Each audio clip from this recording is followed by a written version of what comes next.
اقرأ كتاب الله ترق جنانه وتنل أعوذ بالله من الشيطان الرجيم. بسم الله الرحمن الرحيم. الحمد لله رب العالمين. نحمده ونستعينه ونستغفره ونعوذ بالله من شرور أنفسنا ومن سيئات أعمالنا. من يهده الله فلا مضل له ومن يضلل فلا هادي له. أشهد أن لا إله إلا الله وحده لا شريك له وأشهد أن محمدا عبده ورسوله. سبحانك لا علم لنا إلا ما علمتنا إنك أنت العليم الحكيم. اللهم علمنا ما ينفعنا وانفعنا بما علمتنا وزدنا علما. اللهم أتي نفسي تقواها وزكها أنت خير من زكاها أنت وليها ومولاها. Rabbi yassir wa la tu'assir, Rabbi tammim bil khair. Amma ba'du. InsyaAllah pagi ini kita sambung tadabbur surah Al-Qamar. Kita berhenti sampai ayat yang ke-16. Pengajaran daripada ayat lepas dan kaitan dengan ayat hari ini. Ayat yang lepas Allah bagi tahu tentang kisah Nabi Nuh AS, bagaimana Nabi Nuh berdakwah pada kaumnya dalam masa yang begitu panjang,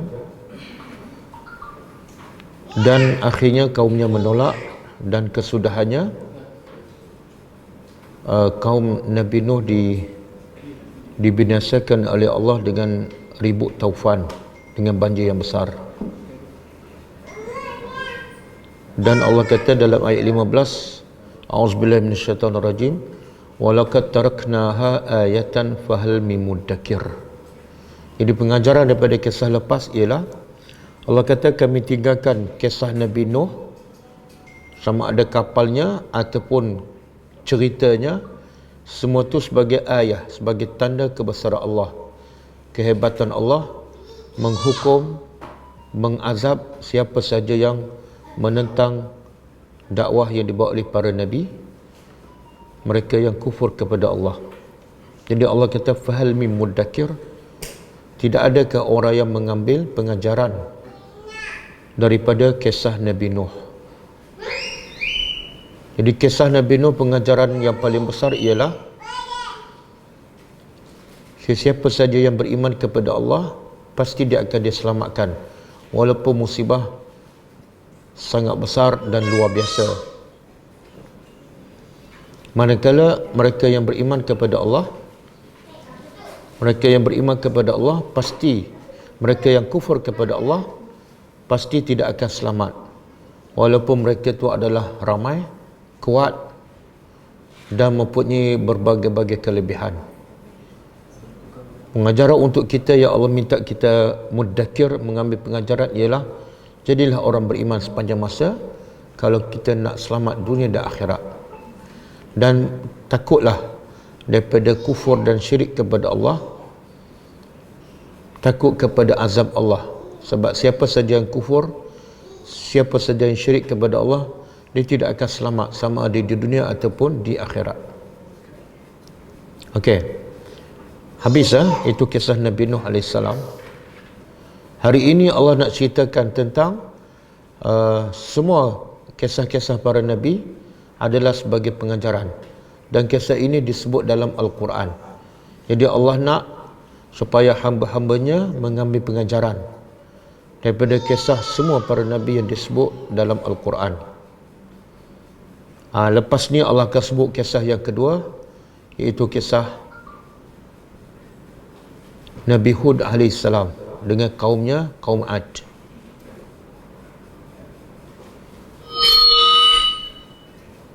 Kita sambung. Okey, auzubillahi minasyaitonirrajim. Walaqad. Dan sebelum ni kita dah jumpa banyak kali bila ayat bermula dengan walaqad, bermakna sebelum tu ada wallahi. Allah bersumpah.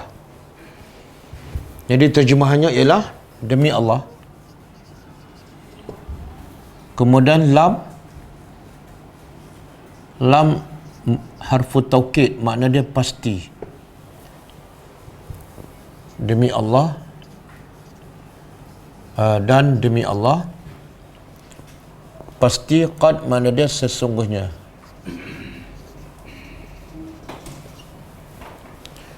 Yassarna. Yassarna apa makna dia?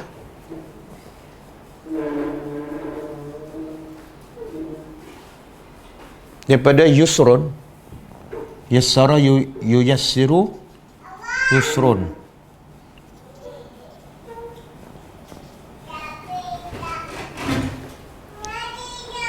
Ada dalam surah Alam Nashrah kan? Salam. Inna ma'al usri yusra. Sesungguhnya bersama kesukaran ada kemudahan.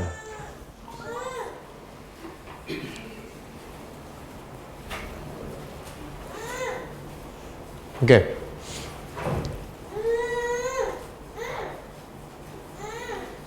Jadi yusra makna dia mudah.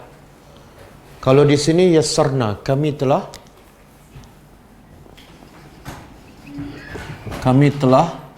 mudahkan.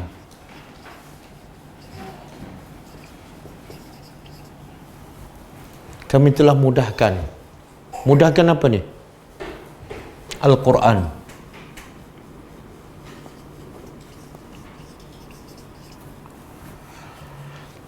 Kami telah mudahkan Al-Quran. Mudah makna apa? Apa makna mudah? Mudah tidak susah lah. Lawan dia susah. Jadi apa yang Allah mudahkan? Quran. Allah mudahkan Quran untuk apa? Lizikri, untuk zikri, peringatan.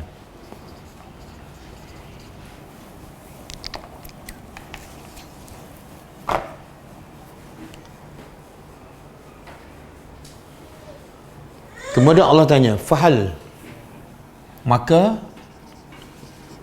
adakah min muddakir, dari orang yang muddakir, orang yang mengambil peringatan. Okey. Apa yang Allah nak beritahu dalam ayat ni? Allah kata Al-Quran mudah. Al-Quran mudah. Mudah apa ni? Mudah ada dua. Satu, lafaz. Dari segi lafaz. Yang kedua, mudah dari segi maksud ataupun makna. Macam mana Quran mudah dari segi lafaz? Iaitu mudah untuk kita baca dan mudah untuk hafal. Sebab itulah semua bangsa kat dunia ni boleh baca Quran. Sama ada dia bangsa Arab, bangsa Jepun, Bangladesh, India, Afrika, China, semua boleh baca Quran. Bahkan kadang-kadang kita tengok orang Melayu kan, orang Melayu baca Quran dengan tajwidnya, sehingga orang Arab bila datang ke Malaysia dan dengar orang Melayu baca Al-Quran, dia terfikir apa? Apa dia terfikir? Orang Melayu ni pandai cakap Arab. Sebab apa? Baca Quran cukup fasih. Pada Quran bukan bahasa dia. Kan? Kadang-kadang kita dengar orang Jepun baca, Masya Allah. Kalau kita tak tengok muka dia, kita ingat orang Arab yang membaca. Kenapa semua orang boleh baca? Kenapa? Sebab Allah telah memudahkan. Okey. Yang kedua, Allah mudahkan apa? Maksudnya. Maksud Al-Quran sangat mudah untuk difahami. Allah sebut tak? Kami mudahkan maksud Al-Quran untuk bangsa Arab. Allah sebut tak? Tak. Bila tak sebut, maksudnya apa? Jadi orang Melayu mudah tak nak faham maksud Al-Quran? Orang Jepun mudah tak? Mudah kan? Tapi kenapa sampai sekarang ramai orang tak faham?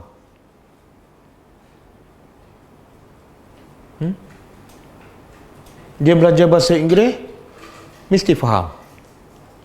Kadang-kadang orang Melayu cakap bahasa Inggeris lebih pada, selain dia lebih pada Mak Saleh kan. Ada yang Melayu belajar bahasa Jepun, pandai, faham. Ada yang Melayu belajar bahasa Urdu, pandai, fasih. Tapi bila baca Quran tak faham. Hanya fasih, lafaz, makna tak. Kenapa?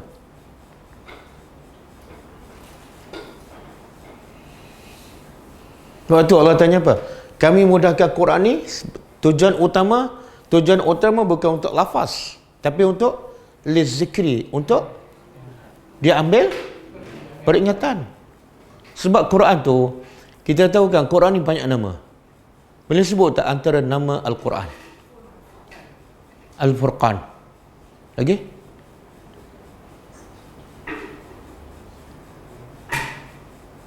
Apa lagi nama Al-Quran?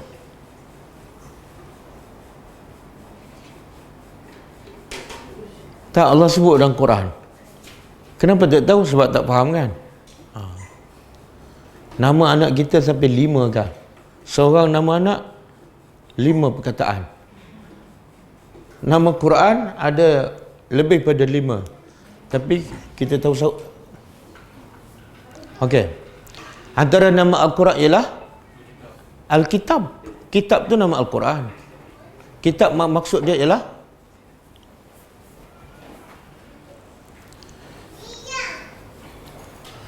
kitab ialah maksud dia tertulis. Nama Al-Quran juga ialah Az-Zikru. Az-Zikru. Cuba buka surah Al-Hijr ayat 9. Inna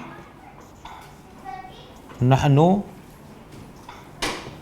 nazzalna az-zikra wa inna lahu lahafizun. Okey. Cuba terjemah. Inna, sesungguhnya kami, nahnu, Allah ulang sekali lagi, kami. Bila ulang tu Allah nak beritahu apa? Quran ni hanya kami yang turunkan, bukan daripada Muhammad sallallahu alaihi wasallam. Kami telah turunkan apa dah? Az-Zikra. Apa makna Az-Zikra? Quran lah. Kenapa Allah tak sebut nama Al-Quran? Allah sebut nama Az-Zikra.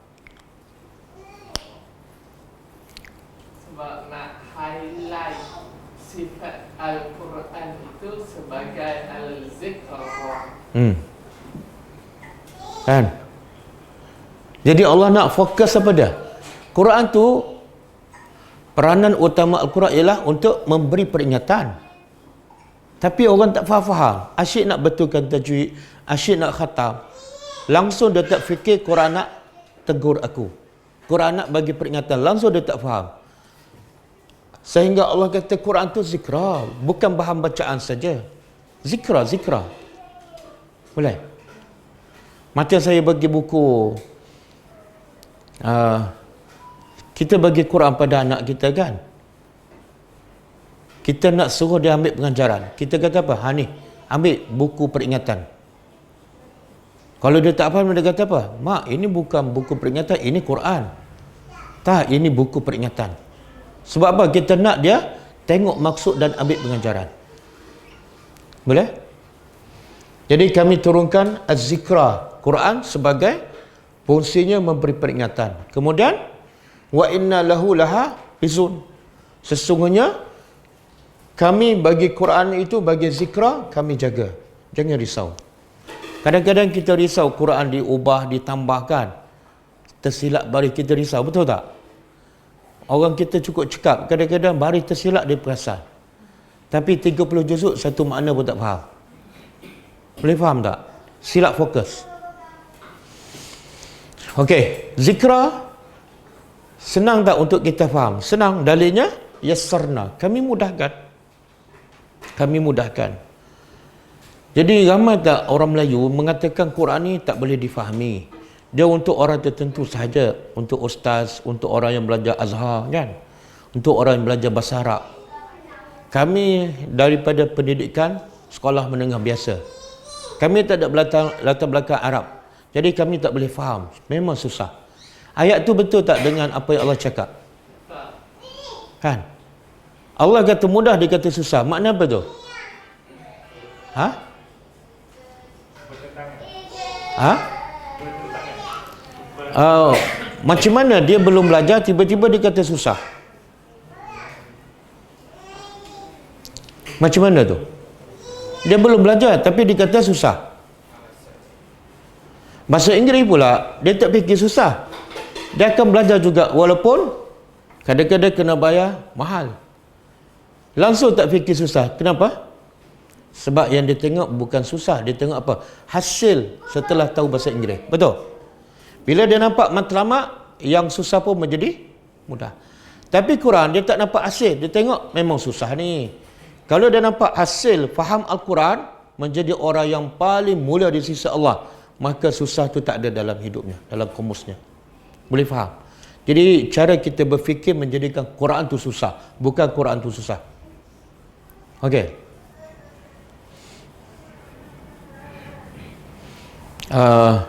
Lepas tu Allah tanya apa? Fahal mim. Apa maksud dia? Kita dah belajar sebelum ni, soalan ni, bila soalan dalam bahasa Arab ataupun dalam Al-Quran, dia ada dua bentuk. Satu soalan hakiki, nak bertanya maklumat, ataupun nak betul-betul bertanya. Satu lagi soalan bukan nak maklumat, bukan nak jawapan, tapi nak sama ada menyindir, mencela, mengutuk, tapi dalam bentuk persoalan. Kenapa duduk kat sini? Itu jangan jawab. Kenapa datang lewat? Kan? Okey, sekarang Allah bertanya, hal ini soalan. Tidak adakah orang yang muddakir? Apa maksud dia?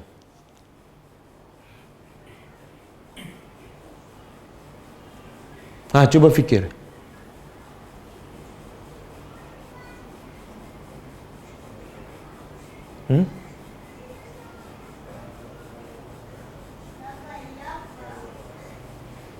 Tadi baru je setuju Quran mudah difahami, kenapa tak faham?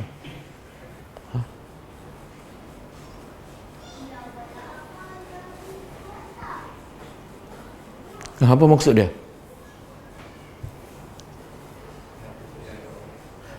Saya ulang. Allah kata apa? Kami telah mudahkan Al-Quran untuk dibaca, untuk dihafalkan, dan untuk diambil pengajaran. Okey? Lepas tu Allah tanya, tak ada ke orang nak ambil peringatan? Muddakir ini daripada zikru. Kalau zikru peringatan, kalau muddakir orang yang ambil peringatan. Mana Allah tanya, tak ada ke orang nak ambil pengajaran daripada Quran? Apa maksud soalan tu? Ya? Kuat sikit. Berfikir macam mana tu?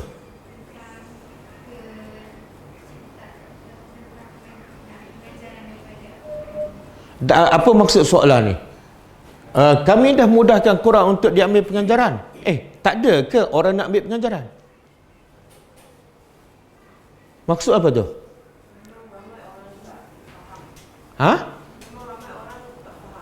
Ramai orang tak faham. Jadi apa tujuan Allah bertanya? Menjadi macam mana?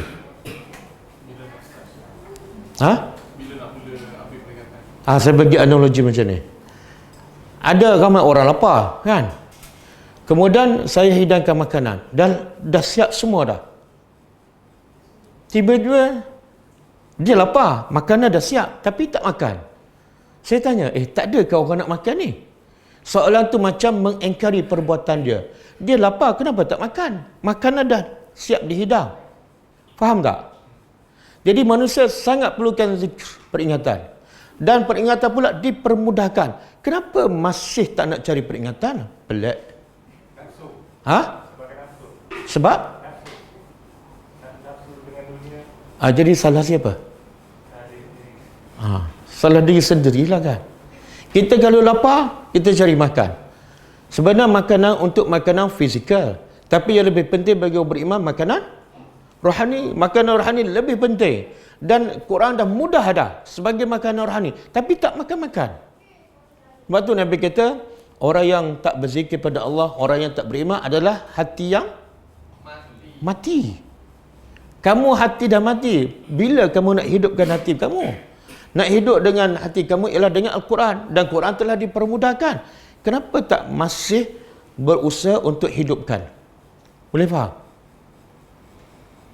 Kita kalau tengok anak kita lapar kan, makanan dah ada tak nak makan. Pelik tak? Pelik tak? Ha? Ambil bau je. Mana ada masalah mental tak? Perut lapar, makanan ada tak nak makan. Jadi Allah tanya, kenapa ni tak nak ambil pengajaran? Yang ada pada? Yang ramai ada pada? Yang ramai?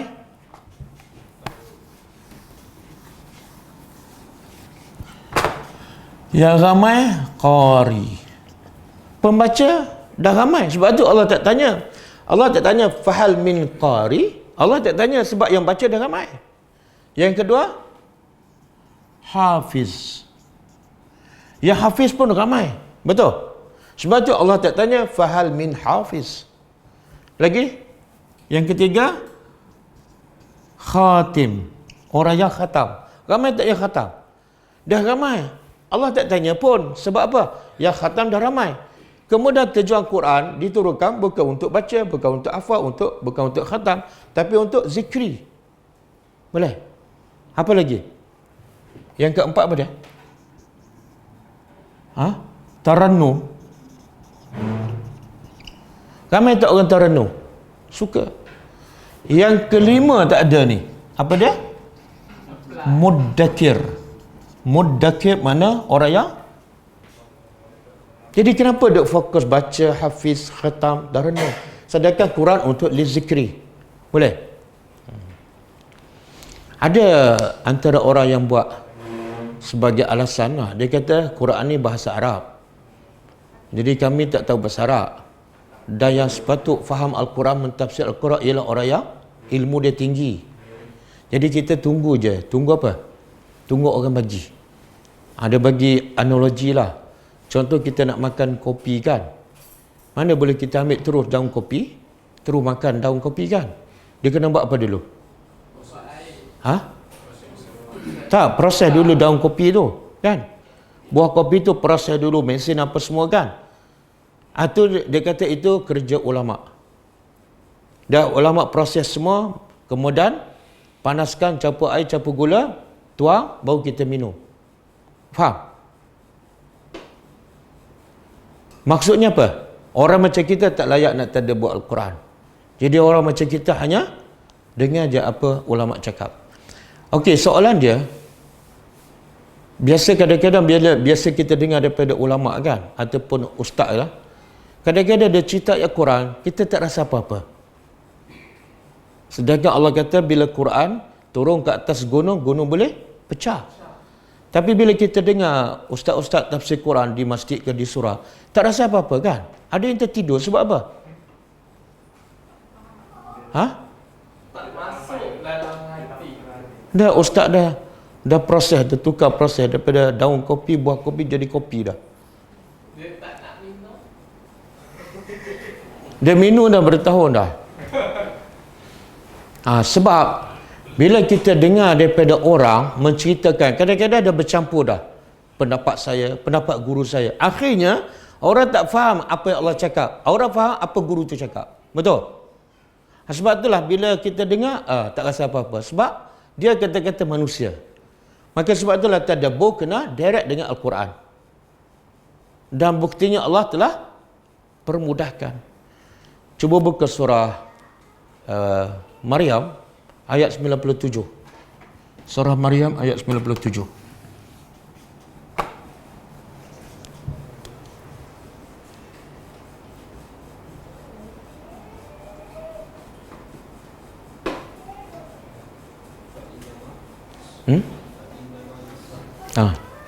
Fa innama yassarna bilisanika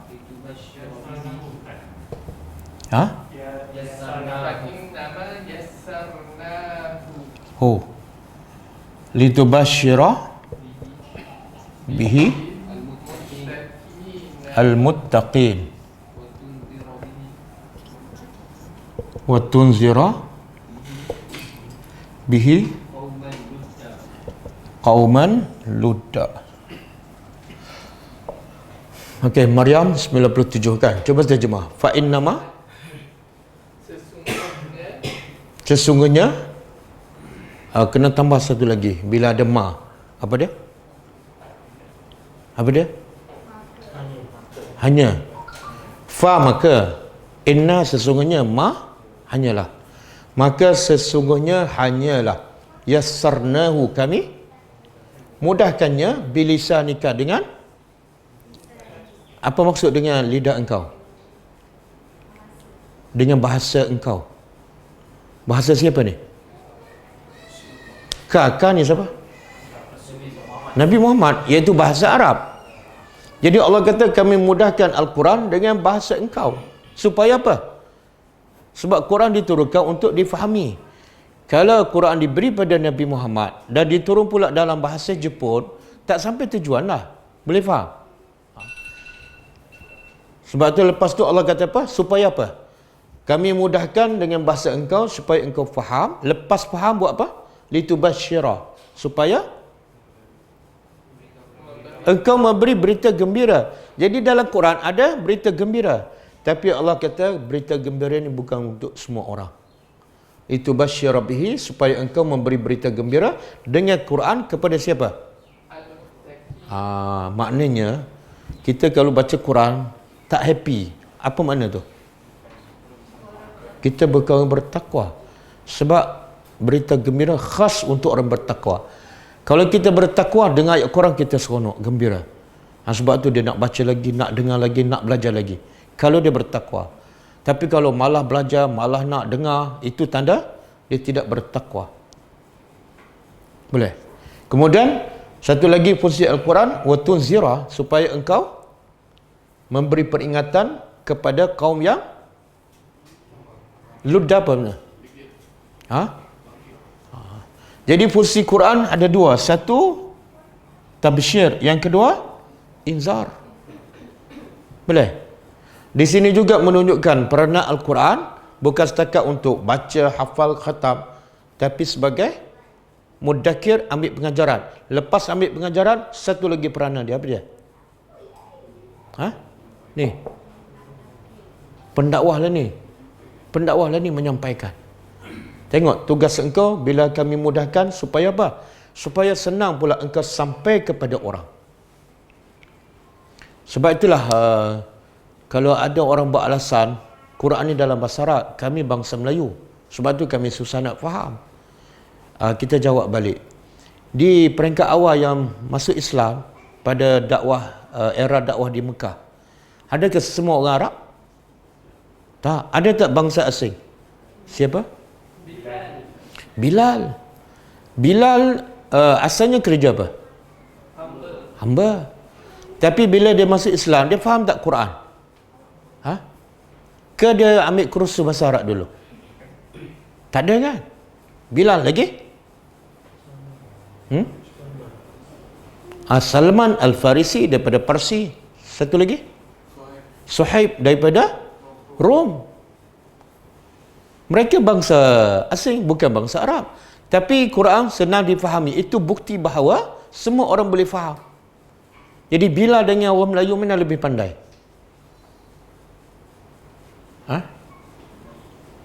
Bilal dengan orang Melayu mana lebih pandai?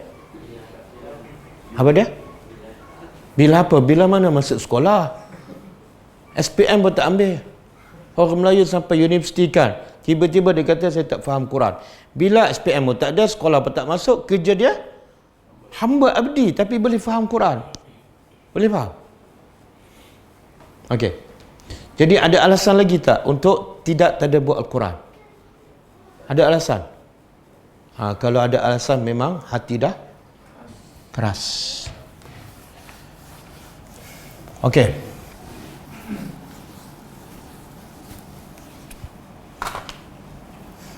Kemudian kazzabat. Allah menceritakan. Kazzabat. telah mendustakan. Ad, kaum Ad di mana? Kita dah belajar dalam surah lain ni. Di mana? Di mana? Tak sebut je. Madian bukan? Ha? Yaman. Mana? Madain Saleh bukan. Mana kita kata? Yaman.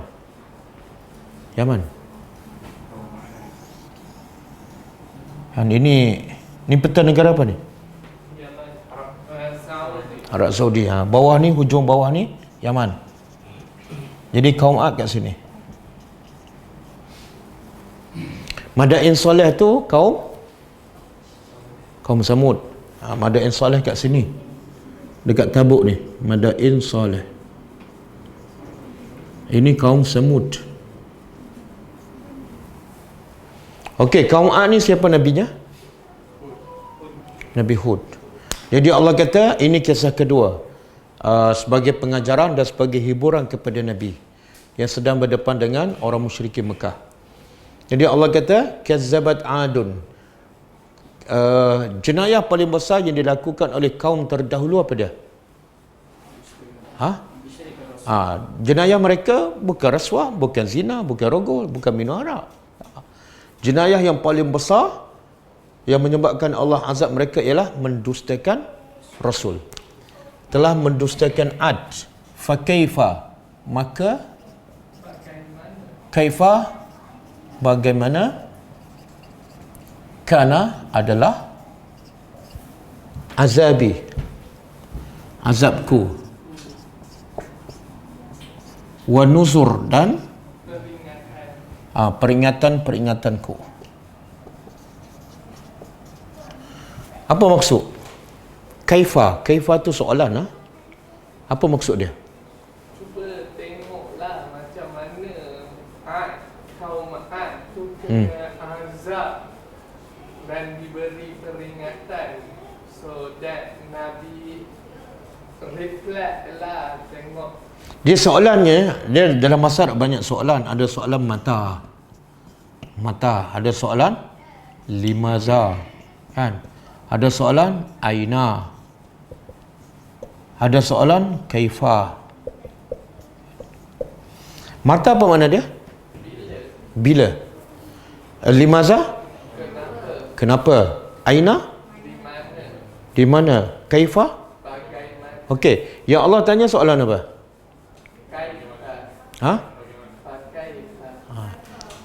Kaifa, bagaimana apa ni?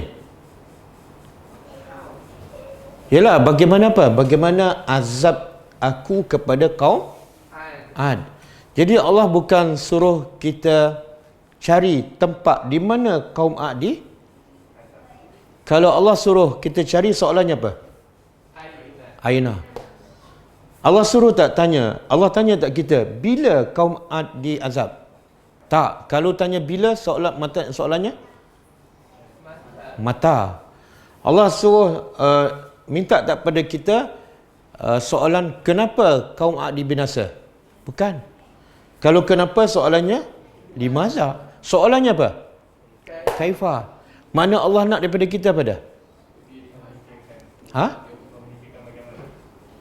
Fikir bagaimana apa? Bagaimana apa? Bagaimana azab Allah kepada mereka.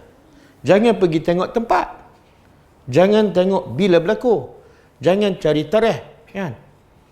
Tapi fikir bagaimana. Okey.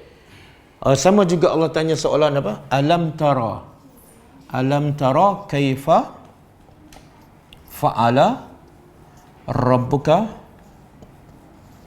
bi ashabil fil. Ini surah apa ni? Surah Fil, kan? Okey, cuba terjemah. Tidakkah tara engkau melihat ataupun memerhati? Perhati apa? Tempat, bukan. Perhati bila, bukan. Perhati bagaimana Allah binasakan tentera bergajah. Okey, kita pernah perhati tak? kita pernah fikir tak bagaimana Allah binasakan tentera bergajah? Pernah fikir tak? Tak. Ha? Macam mana? Ha?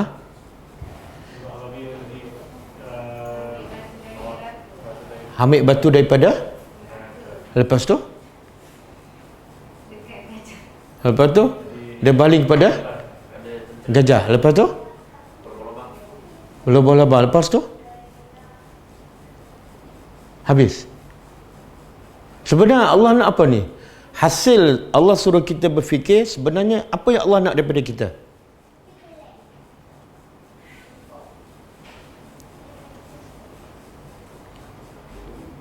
Apa dia? Apa dia? Bukan juga.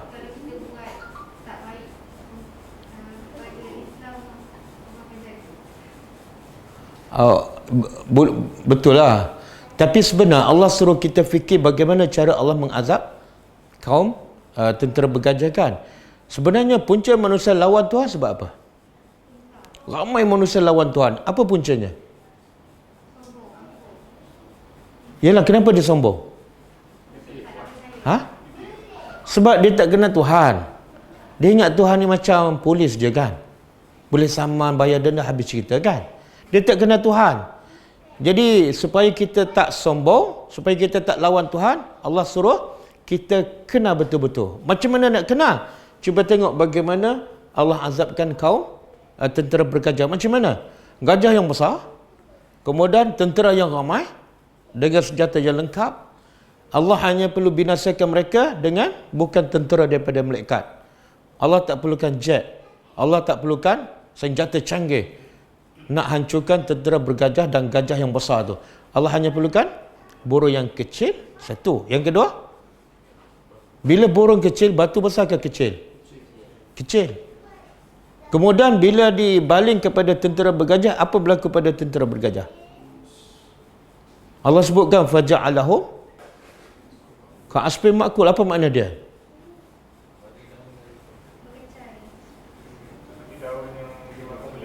Macam mana tu?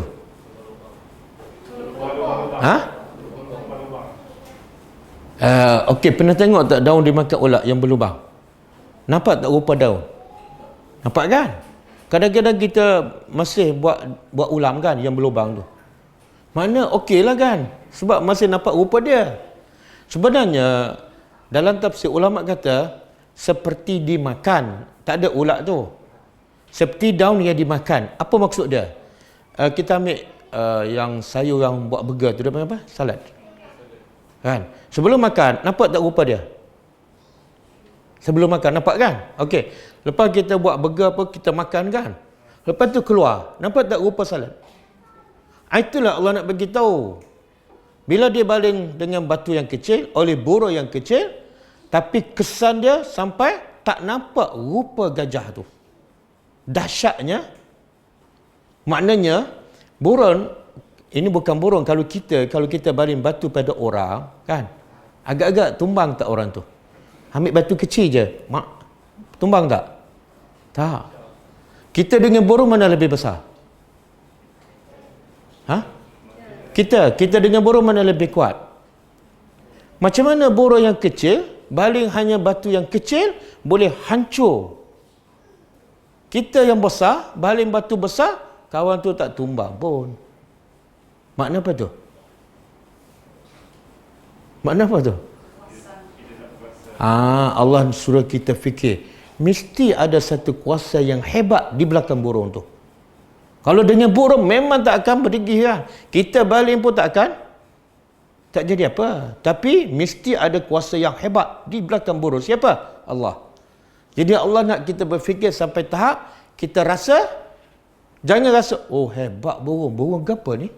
Tak sampai tujuan. Faham tak? Oh hebatnya di belakang burung. Mesti Tuhan yang hebat. Boleh faham? Macam kita pergi tengok tempat-tempat menarik kan. Oh cantiknya, tak sampai tujuan. Allah suruh tak tengok ciptaan dia. Supaya akhirnya apa? Bukan kita kagum dengan apa yang Allah cipta, tapi kagum dengan pencipta. Lepas tengok tu, ya Allah, hebat engkau. Macam mana aku boleh lawan engkau? Macam mana aku boleh buat dosa pada engkau yang hebat? Boleh? Jadi lepas tengok masuk waktu, jom kita solat. Kenapa? Dah rasa kehebatan Allah.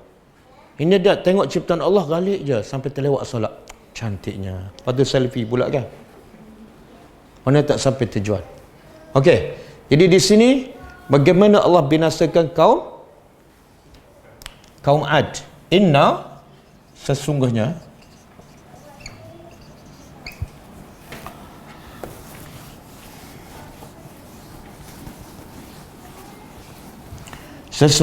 kami arsalna, kami telah utuskan alaihim, ke atas mereka. Okey, kaum Ad ni apa kelebihan dia yang Allah bagi? Apa kelebihan? Fizikal dia kuat, besar, kuat, sampai tahap dia boleh bina bangunan yang tinggi. Sebab tu kalau orang katalah, saya tak pernah pergi, di Yaman ni masih ada kesan bangunan yang mereka bina. Walaupun mungkin dah beribu tahun, tapi binaan tu masih ada. Kenapa? Masa tu tak ada alat yang canggih, tapi Allah bagi kelebihan pada fizikal dia. Kan? Jadi walaupun kaum Ad ni fizikal dia kuat, tinggi, tapi Allah nak hancurkan dia, Allah perlu tak senjata yang tinggi? Allah perlu tak tentera malaikat daripada langit? Tak. Allah hanya perlukan apa? Rih, angin. Angin je. Kita kalau nak perompak nak datang, rompak kita kan, kita boleh je pakai angin je. Tiup. Boleh? Kadang-kadang parang pun tak jadikan, pistol pun tak jadi. Tapi Allah nak binasakan kaum yang kuat fizikal ni hanya dengan angin sahaja. Dan angin tu sifat dia sarsaran, sangat apa? Kencang. Bila ni? Fi yaumin, pada hari nahsin. Apa makna nahsin?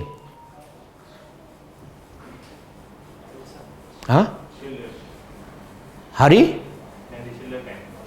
yang celaka. Nahsin, celak ataupun celaka. Hari yang celaka. Kenapa hari ini dinamakan hari celaka? Sebab azab Allah turun kepada kaum Ad.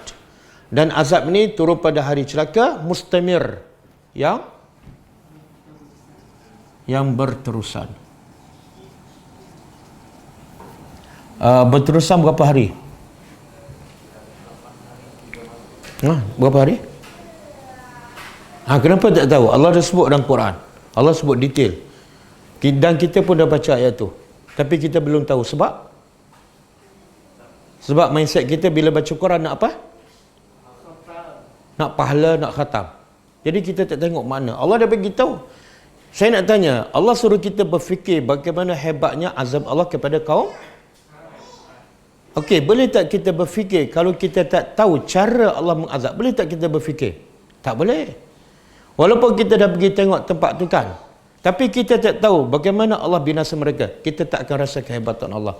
Habis dah 5,000, dah jumpa tempat, tapi masih belum rasa kehebatan Allah. Sebab kita tak tahu cara Allah membinasakan mereka. Cuba buka surah Al-Haqqah. Al-Haqqah ayat yang ke-7.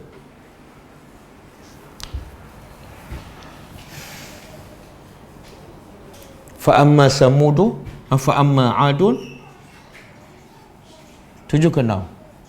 Fa'uhliku,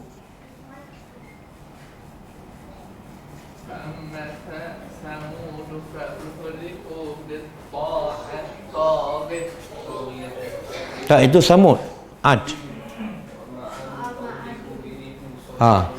Fa'amma adun fa'uhliku birihin sarsarin atiyah,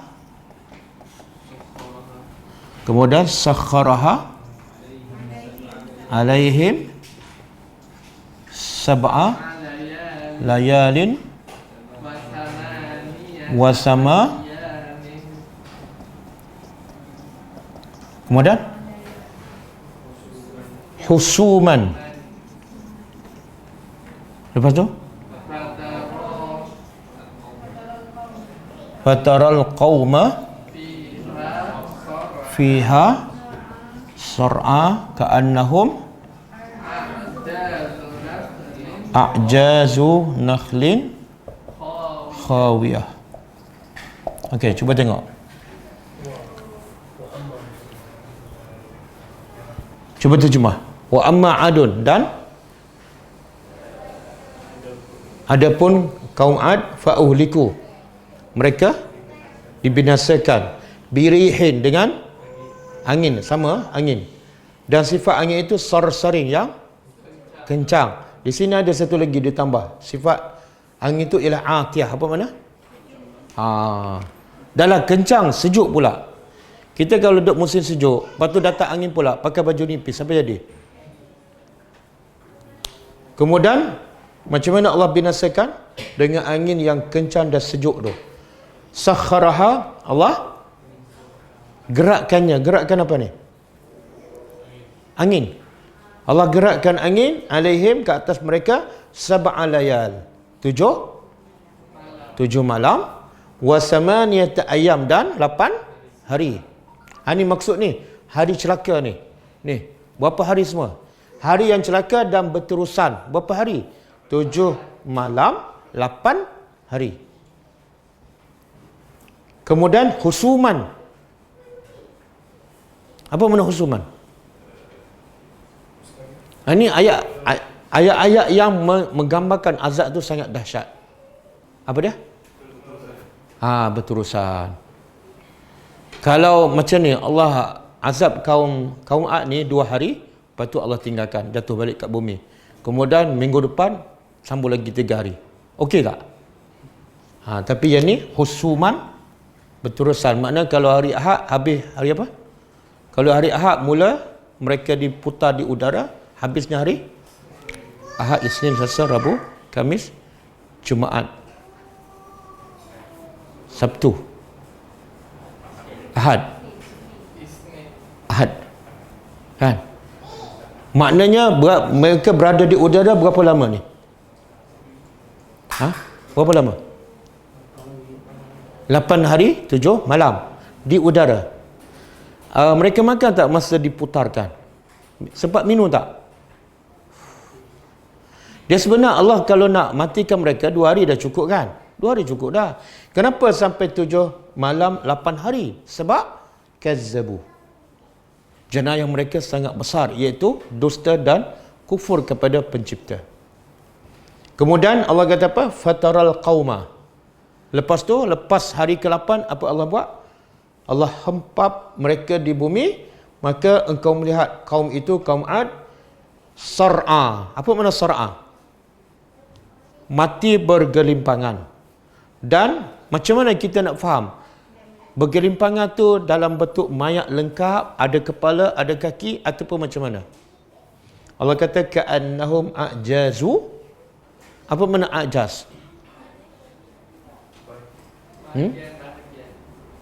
A'jaz ni di hujung sesuatu, kepala. Nakhlin pokok kurma. Khawiyah ni makna kosong. Dia terjemah apa situ?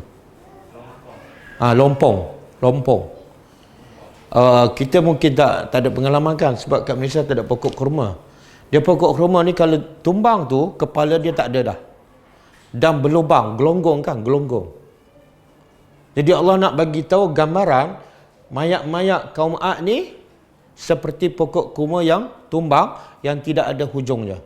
Ditumbang kan, jadi akar tu masih kat dalam. Jadi Allah pusing 7 malam 8 hari. Kemudian Allah hempak kepala di bawah, patah. Sampai ke bumi patah, kepala tak ada. Dahsyat tak? Baru kita rasakan.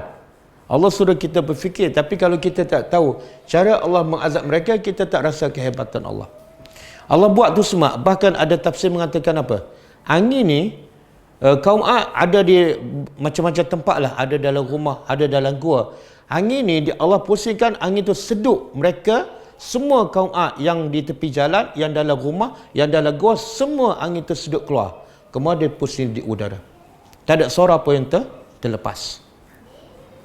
Boleh? Jadi bila kita dengar ni, kita rasa apa?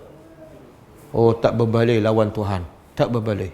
Seronok sekejap, tapi azabnya bukan kepala. Okey.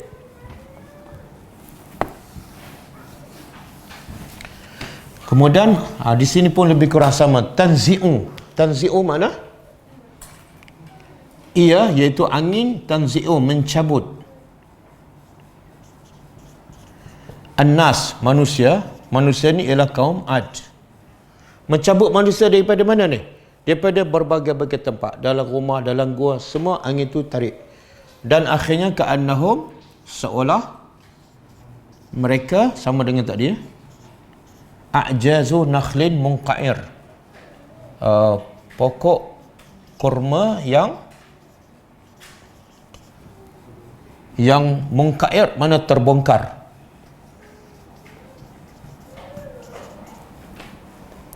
Kemudian Allah kata, fakaifa kana azabi, maka lihatlah bagaimana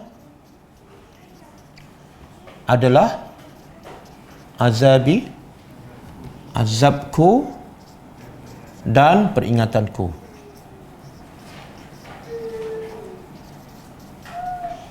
Yang ni yang Quran dipanggil apa tadi? Quran dipanggil az-zikru. Kan? Jadi banyak tak peringatan yang Allah nak bagi pada kita? Banyak. Tapi bila kita tak faham, satu peringatan pun kita tak dapat. Sebab tu Allah sifatkan orang yang tak faham Quran ni seperti apa? Keldai. Lagi? Dalam surah Al-Baqarah ayat 78, wa minhum ummiyuna la ya'lamuna al-kitab. Surah Al-Baqarah ayat 78. Illa amaniyya. Kemudian wa inhum illa yazunnun.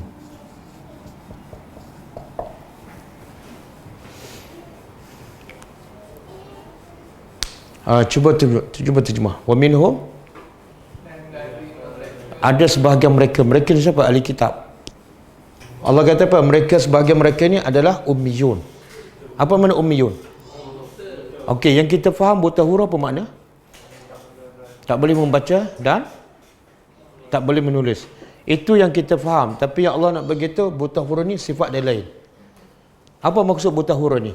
Iaitu ummiyun ialah la ya'lamun al-kitab. Mereka tidak faham isi kitab. Mereka boleh membaca, boleh menulis, boleh. Tapi kenapa Allah sifatkan mereka ummiyun?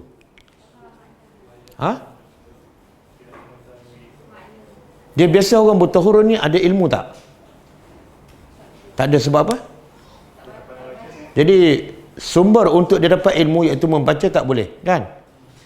Maka Allah kata, kalau yang buta huruf tak ada ilmu sebab tak boleh membaca, kamu pula boleh membaca tapi sama juga tak ada ilmu, maka kamu dengan ummiyun sama lebih kurang je. Jadi boleh tak dengan ayat ni kita kata siapa yang baca Quran tak faham dia adalah buta huruf? Boleh tak? Boleh kan? Saya pun buta huruf. Mana-mana ayat yang saya belum faham, saya buta huruf. Okey. Illa amaniyah, mereka tidak tahu isi kitab kecuali amaniyah. Apa makna amaniyah? Cerita-cerita dongeng, mereka agak-agak je. Quran ni untuk sekian-sekian, ayat ni untuk sekian-sekian. Ada orang kata apa ni? Apa tu yang surah Yasin tu?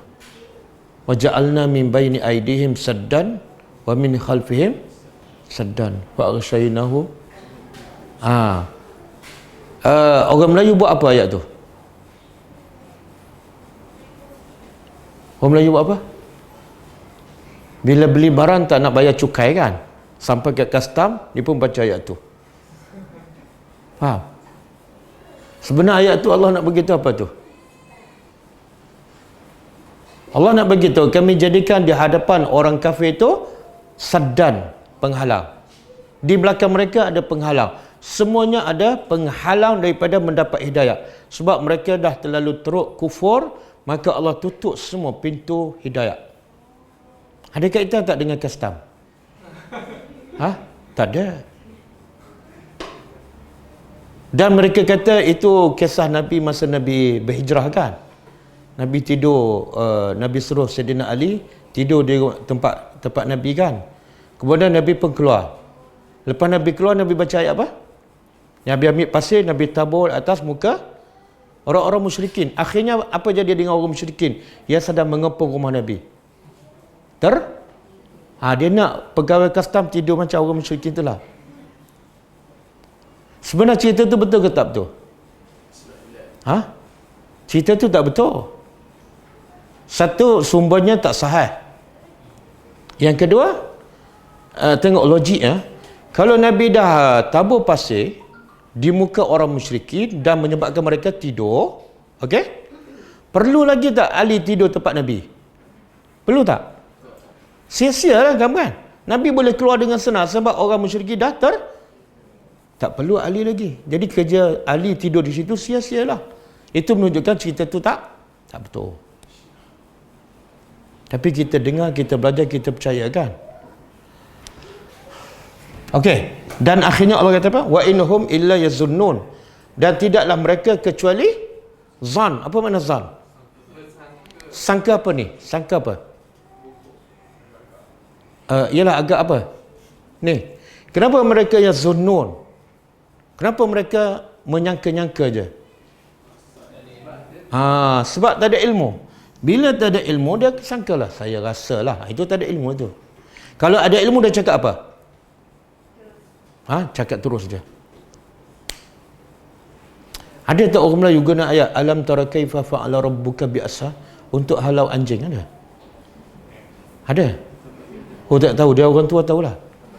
Tabat tiada. Macam mana?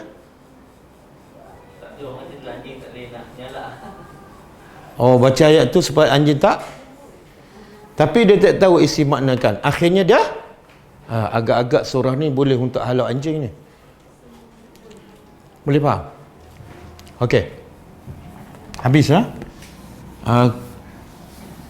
lepasnya ayat 21. Ayat 21 sama dengan ni. Walaqad yassarnal Qur'ana lizikri fahal mim mudakkir. Allah ulang sampai berapa kali?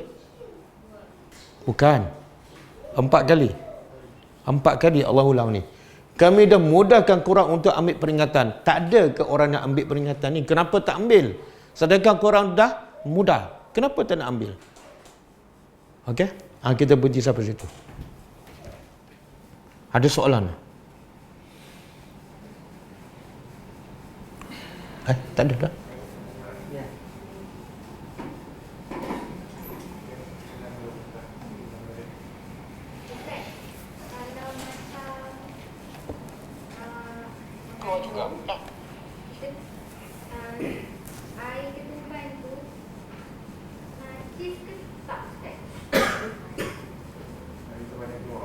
Air ketumbar, wallahualam, saya tak tahu. Saya kena cek dulu. Wallahualam. Okey, ada soalan lain? Ada soalan. Kalau untuk orang yang sakit dan dia ceri-ceri banyak angin kentut atau gastrik, dia macam mana dia tiba-tiba satu rakaat dia nak kentut. Dia sakit lah. Dia nak kentut. Dia nak kentut, jangan kentut. Kalau baru nak, jangan kentut. Dia kena tahan sebab dia selalu keluar angin kan, dia tahan. Itu dikira sebagai darurah. Dia kalau dia macam penyakit apa, dedas ke, air kencing selalu keluar kan, bukan dedas dia panggil, tak lawas lah kan. Jadi ulama kata dia kencing betul-betul, kemudian dia bersih, kemudian dia balut kemaluan dia solat je, walaupun keluar solat sah sebab dah darurah. Tapi setiap kali solat dia kena ambil wuduk yang berasingan. Kencing tak lawas, saya dah jawab dah. Dia kalau boleh jangan tahan. Kalau boleh jangan tahan. Cuma yang tahan tu bila dia ada penyakit. Kan selalu terkentut. Itu darurat. Tapi dalam keadaan biasa dia tak boleh tahan. Bahkan Nabi kata apa? Bila kamu nak pergi solat dan ada sakit perut ke, Nabi kata apa? Pergi buang air besar dulu. Walaupun menyebabkan terlepas pahala solat berjemaah. Pahala solat Jumaat berapa? 27. Dia kalau buang air besar memang setengah jam lah. Dia kena pilih di antara dua. Kalau buang air besar terlepas pahala 27. Kalau solat berjemaah dia akan menahan lah. Dia kena pilih yang mana? Orang yang matematik A+, nak pilih yang mana? Ha?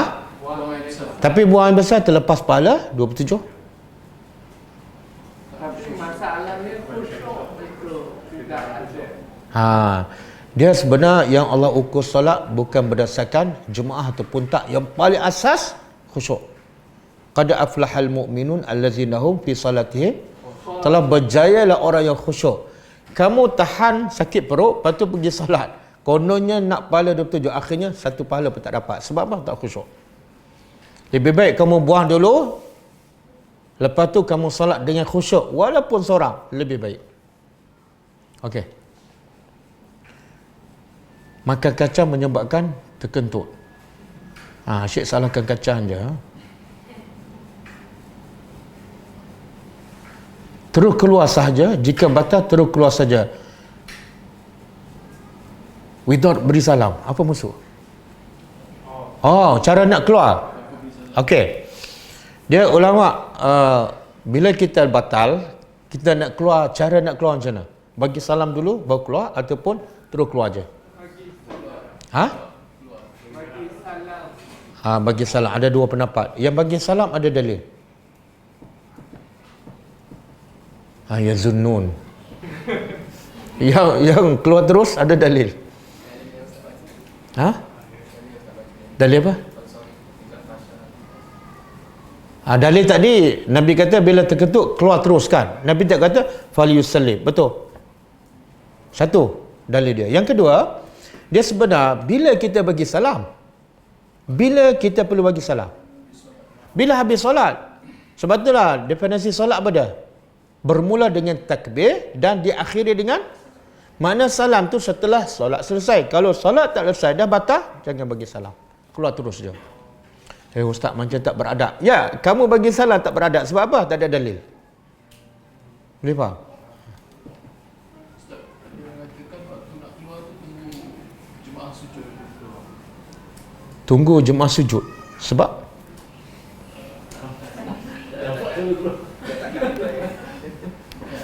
Tak, nak tahu sebab apa? Nak langkah belakang dia. Subhanallah. Nabi kata apa? Falyansarif.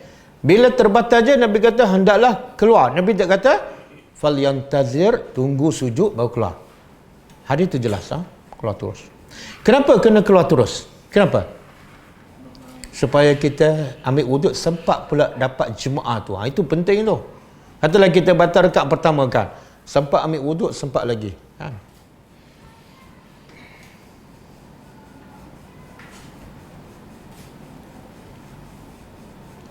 Okey. Ustaz, kalau kucing duduk atas kita ketika solat, adakah dikira menanggung najis? Tidak. Tidak. Kucing kita tahu bersih ataupun tak kan?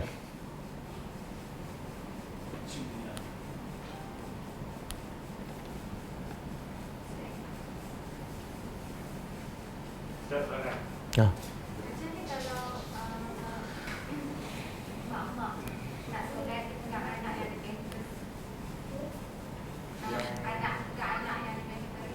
Mana dia nak salat dalam keadaan dukung? Pegang.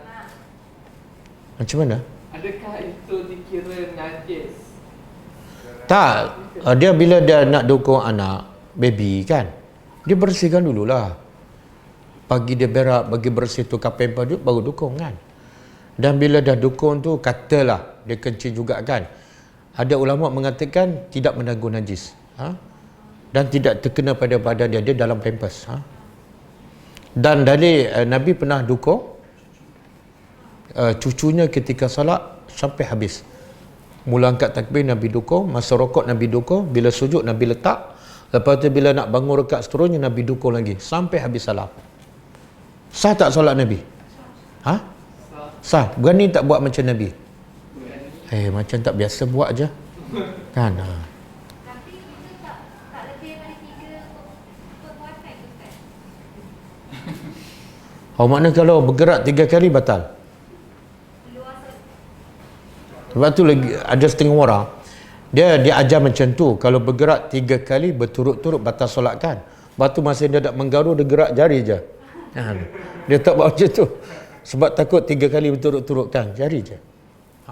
Saya pernah dengar rakaman Radio Hakim. Orang tanya ustaz ni, bila hingus kita keluar, macam mana cara? Dia kata, ambil tisu, tapi jangan biarkan 3 pergerakan berturut-turut.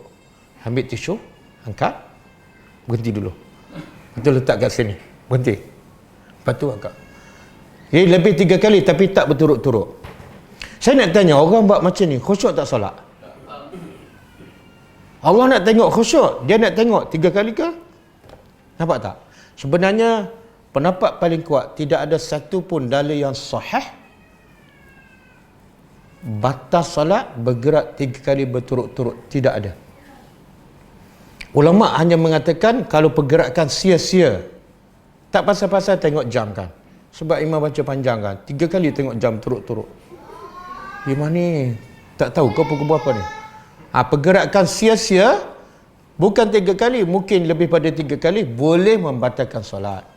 Tapi kalau pergerakan 3 kali walaupun berturut-turut, bukan sia-sia, dia untuk kesempurnaan solat, maka boleh tak batal solat. Contohlah ada tempat kosong sah depan kan, orang tu keluar, kita duduk kat belakang kena buat apa? Bergerak berapa langkah? Berapa langkah bergerak? Seberapa yang cukup pula? Ada yang tutup kawan Ustaz. Nak bergerak macam mana? Sebab dia ajar tak boleh bergerak 3 kali berturut-turut. Akhirnya dia bergerak macam robot kan. 1. Lepas tu 1. Agak-agak orang ni khusyuk tak solat? Dia tak fikir dia berapa kali ni?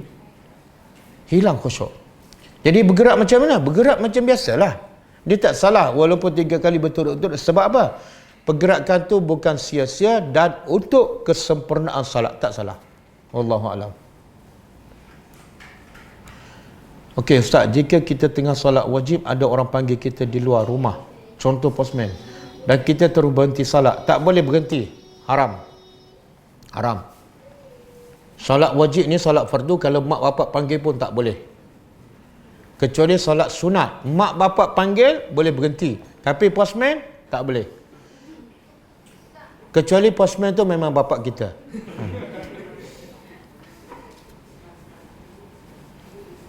Habis nak buat macam mana? Kita boleh percepatkan solat dan kita angkat takbir dengan suara kuat, bagi isyarat Allahu Akbar. Sami Allah, ambil bagi dia dengar. Kalau dia ketuk lagi kuat, bagi isyarat. Solat bukan boleh dibuat main-main. Masjid di kampus saya azan dan solat berjemaah hanya 3 waktu sahaja, iaitu maghrib, isya dan subuh. Zuhur dan asar tiada azan dan solat berjemaah didirikan di masjid. Adakah berdosa? Adakah berdosa bagi saya sebagai orang yang tiada jawatan dalam masjid membiarkan perkara ini terus berlaku, sedangkan masjid mempunyai imam, bilal dan EJK pengurusan yang ramai dalam pengurusan haiwan masjid? Kalau masjid tu dah dilantik imam, ada imam khas, ada bilal, tiba-tiba dia tak menjalankan tanggungjawab, itu dosa dia. Kita tak perlu masuk campur lah. Kalau kita masuk campur sedangkan dah ada bilal dan imam yang dilantik, jadi masalah. Kecuali surau yang memang tak ada imam dan bilal yang dilantik secara rasmi. Bila tak ada azan, kita pergilah sukarela pergi azan.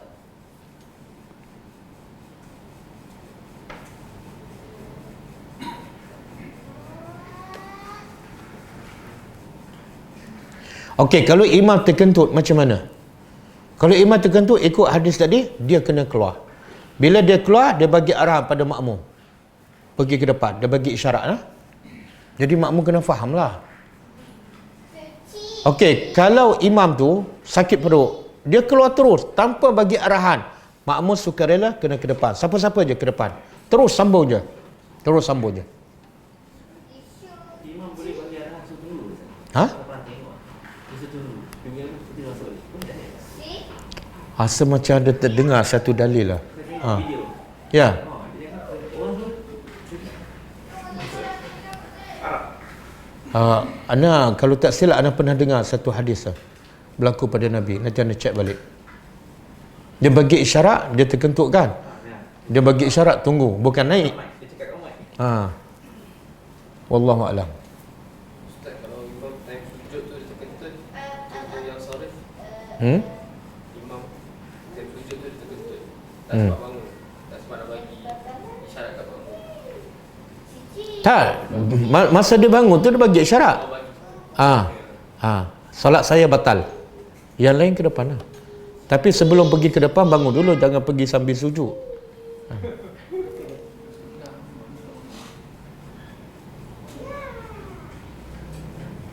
Ada ustaz minta sebut nama dan minta bantuan Nabi Khidir jika kita kena musibah. Tak betul. Tak boleh. Kita baca setiap hari 17 kali sehari dalam solat kan. Apa dia? Iyyaka na'budu wa iyyaka nasta'in. Hanya kepada engkau, wahai Tuhan, kami minta pertolongan. Tiba-tiba minta dengan Khidir. Salahlah. Salah dengan apa yang kita baca setiap hari. Kemudian Nabi Khidir pula dah mati.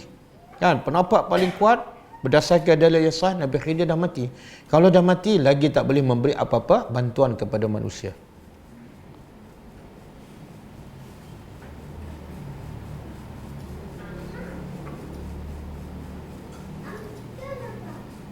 Ada sahabat mengatakan dalam bulan Ramadan ni molek banyak akan mengaji. Mereka beri contoh ulama terdahulu dalam solat dan kehidupan harian mereka dan banyak menghatam Al-Quran. Jadi bagaimana dengan kita yang saya dah bagi tahu kaedah kan bulan Ramadan untuk kita orang awam ialah satu masa untuk baca dan khatam, satu masa lagi untuk baca dan tadabbur.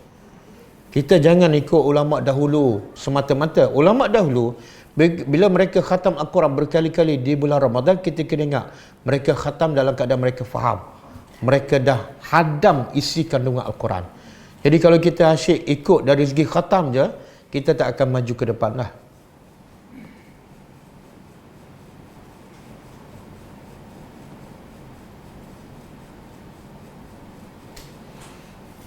Okey, cukup dulu. Kita jumpa malam ni insya-Allah. Kita sambut tadabbur surah Al-Baqarah.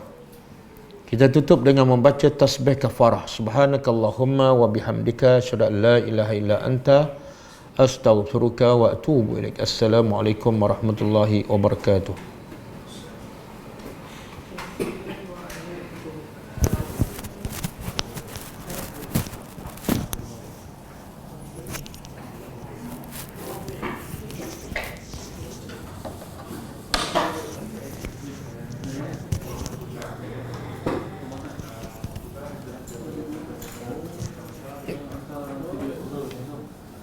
اقرأ كتاب الله ترق جنانه وتنل عظيم الأجر والغفران.